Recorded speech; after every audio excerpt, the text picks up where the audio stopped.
हमारे पैनल के पास चलते हैं और ट्रेड्स लेना शुरू करते हैं। आप सभी को एक बार फिर से गुड मॉर्निंग। गाबा सर बताइए इस समय का क्विक सिंगल। HDFC बैंक अच्छा लगता है, ट्रेड कर रहा है 1734 पर, स्टॉप होगा 1722 पर, on the upside target 1760। HDFC bank. HDFC bank, ये हो गई गाबा सर की पिक। चलिए सचिन, आपका क्विक सिंगल।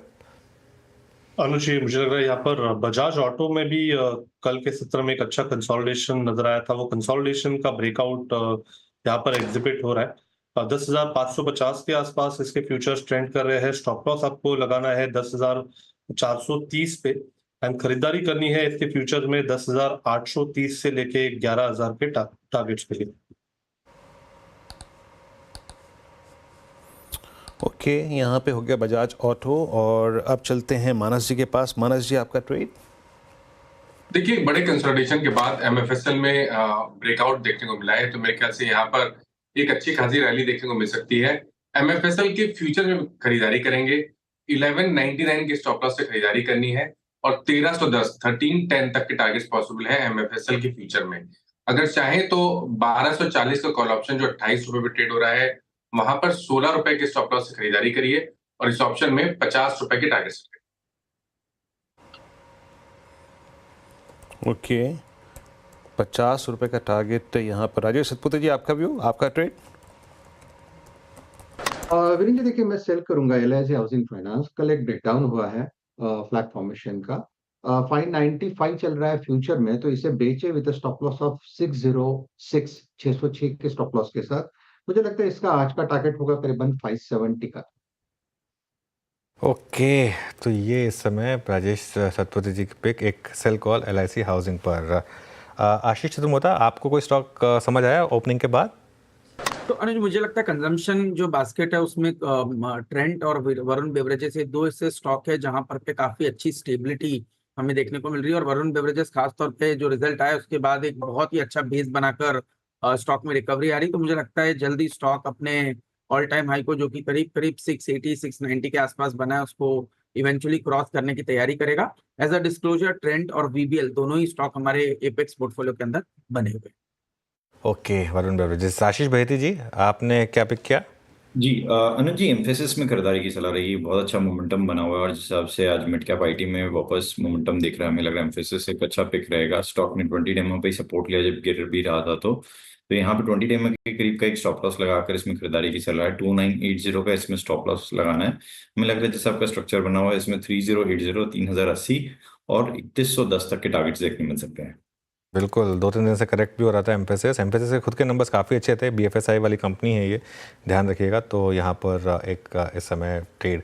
धर्मेश के पास चलते। धर्मेश जी, मिड कैप IT कोई पसंदीदा स्टॉक? आज तो कोफोज और परसिस्टेंट ने कमाल किया अब तक।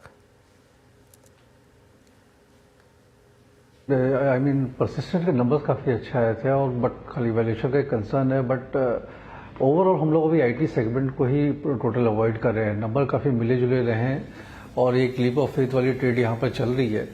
बट वैल्यूएशन के लिहाज से मुझे लगता है कि ये ज़्यादा देर सस्टेनेबल नहीं रहेगा। एक क्वार्टर और देखते हैं, US इलेक्शंस के बाद फिर वो स्ट्रैटेजी के लिए इसमें पोजीशन लेना चाहिए नहीं लेना चाहिए, वो उसकी कॉल लेंगे। अभी तो it's avoid for us.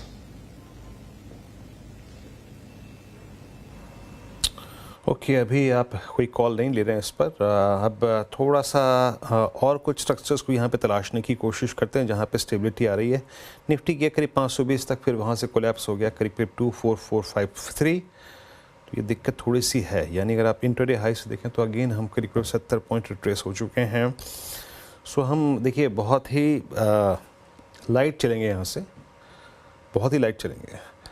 Trades थोड़ा सोच समझ के लिए जाएंगे यहाँ पर। अच्छा, वीकनेस कहाँ पर है उसमें M&M लेके आई है आज दिग्गजों में, जहाँ कोलैप्स होने की टेंडेंसी नज़र आ रही है। M&M, ये चलते हैं इस पे एक व्यू लेते हैं मानस से। मानस, M&M अगर मैं टाइम वाइज देखूँ और प्राइस प्लेसमेंट को देखूँ तो एग्जैक्टली ये वही पॉइंट है जहाँ से 13 सितंबर को, मतलब +100 डिमा की ट्रेजेक्ट्री से पुल बैक आया था। लेकिन उस वक्त के मार्केट के सर्कमस्टेंसेस डिफरेंट थे, सेटअप डिफरेंट था। एक बार फिर से ये स्टॉक अपने 100 डिमा को अप्रोच कर रहा है और 100 डिमा की क्या रिलेवेंस है M&M के केस में, ये हमको मई 2023 के बाद मालूम चल गई है। आपका व्यू इस वक्त क्या है M&M पर? तो देखिए 100 डे मूविंग एवरेज और 20 वीक मूविंग एवरेज एक ही जगह पर आते हैं, ऑलमोस्ट एक ही जगह पर आते हैं और हर बार करेक्शन पे स्टॉक वहां पर सपोर्ट लेता है। लेकिन अगर हम स्ट्रक्चर की बात करें तो वो अभी भी निगेटिव लगता है। मेरे ख्याल से कम 100 डे मूविंग एवरेज तो टेस्ट हो सकते हैं, जो कि 2785 के आसपास है। लेकिन अगर उसके नीचे M&M गया तो गिरावट बढ़ सकती है, इसलिए अभी के लिए फिलहाल कॉशियस रहना है। इस गिरावट पे खरीदारी ना करें और खरीदारी करनी है तो आपको अब वेट करना पड़ेगा 2902 के लेवल्स को ब्रीच करने का। 2902 के ऊपर निकले M&M तभी खरीदारी करें, उससे पहले खरीदारी नहीं करें।